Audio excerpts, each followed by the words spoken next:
There's a country that banned television entirely until 1999, becoming one of the very last places on Earth to connect to the modern media world. It doesn't measure its success in GDP. Instead, its government officially tracks something called gross national happiness, a real policy metric that shapes national decisions. To even visit, tourists must pay a mandatory daily fee, part of a deliberate strategy to keep the country from being overrun. This is Bhutan, a small Himalayan kingdom that has spent decades deliberately refusing to follow the rest of the world's rules for what counts as progress.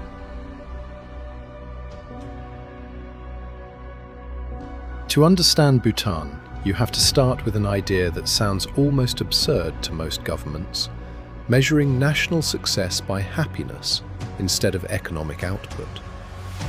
In the 1970s, Bhutan's fourth king declared that gross national happiness mattered more to him than gross domestic product. And rather than treating it as a slogan, the country built it into actual policy.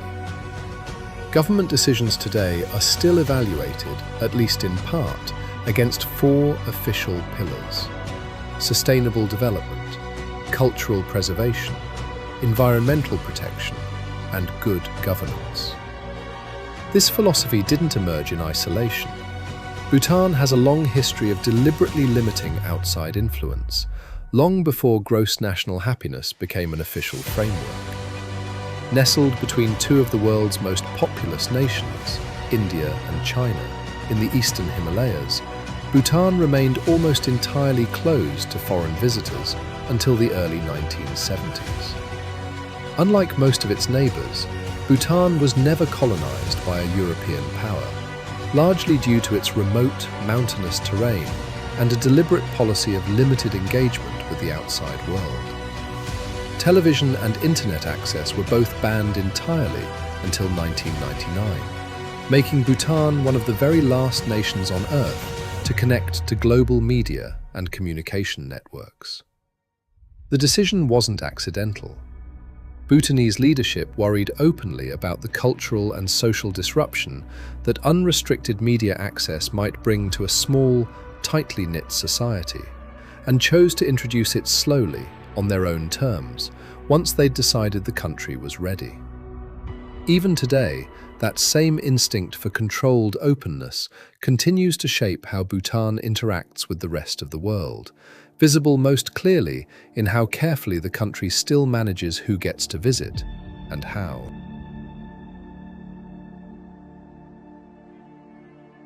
Visiting Bhutan isn't like visiting most countries.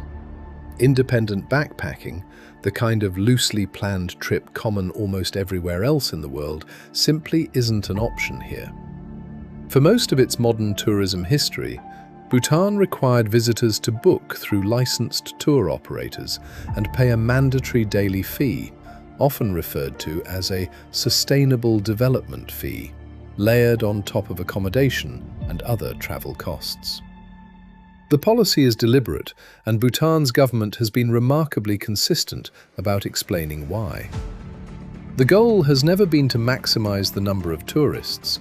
It's been to limit tourism's environmental and cultural impact, while still generating meaningful revenue from the visitors who do come.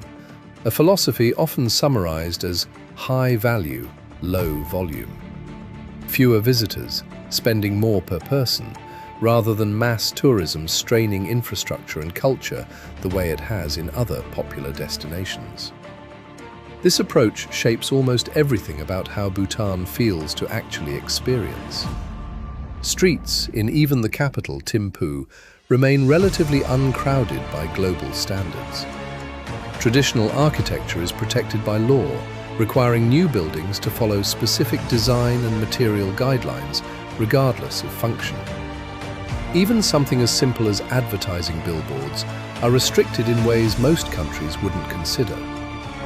The fee itself has changed over time, adjusted by the government as it balances revenue needs against accessibility, occasionally drawing criticism from travelers and even some in Bhutan's own tourism industry, who argue the cost limits visitor numbers more than intended. But the underlying philosophy has remained remarkably stable for decades. Bhutan would rather stay smaller and more protected than chase the tourism numbers many other nations actively pursue.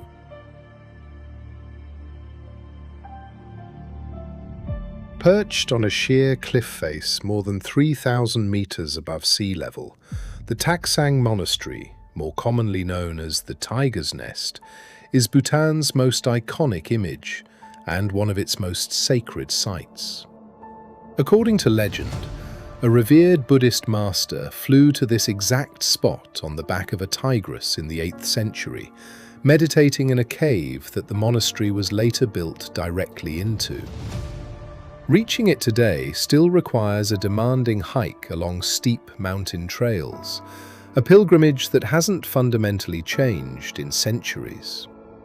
Bhutan's relationship with its natural environment goes far beyond scenic value. The country's constitution mandates that at least 60% of its land remain forested, a legal requirement almost no other nation has ever written into its founding document. As a direct result, Bhutan has achieved something remarkable. It's one of the only countries on Earth that is carbon negative, meaning its forests absorb significantly more carbon dioxide than the entire country emits. That achievement isn't incidental to Bhutan's broader philosophy. It flows directly from the same gross national happiness framework that treats environmental protection as a core pillar of national success, not an afterthought to economic growth. In a world where most countries are still working toward carbon neutrality as a distant goal, Bhutan has already been carbon negative for years, a small Himalayan kingdom quietly outperforming nearly every larger, wealthier nation on the planet.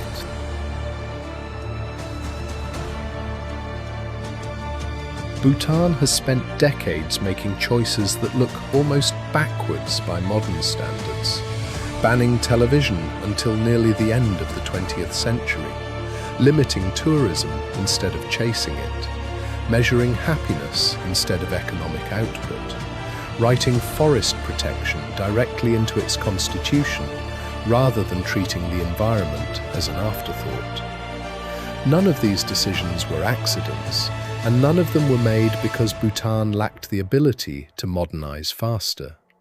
They were made because Bhutan kept asking a question most countries stopped asking a long time ago. What is all of this development actually for? That question doesn't have an easy answer, and Bhutan itself isn't free of real challenges, from economic pressures to questions about how sustainable its current tourism model actually is, as the world keeps changing around it. But the fact that an entire nation built its governing philosophy around measuring well-being rather than output remains genuinely rare and genuinely worth paying attention to.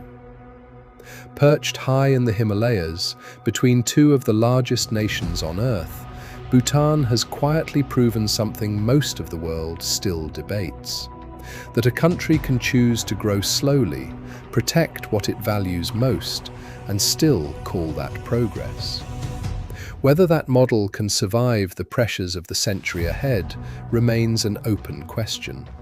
But for now, Bhutan continues walking its own path, on its own terms, exactly as it has for generations.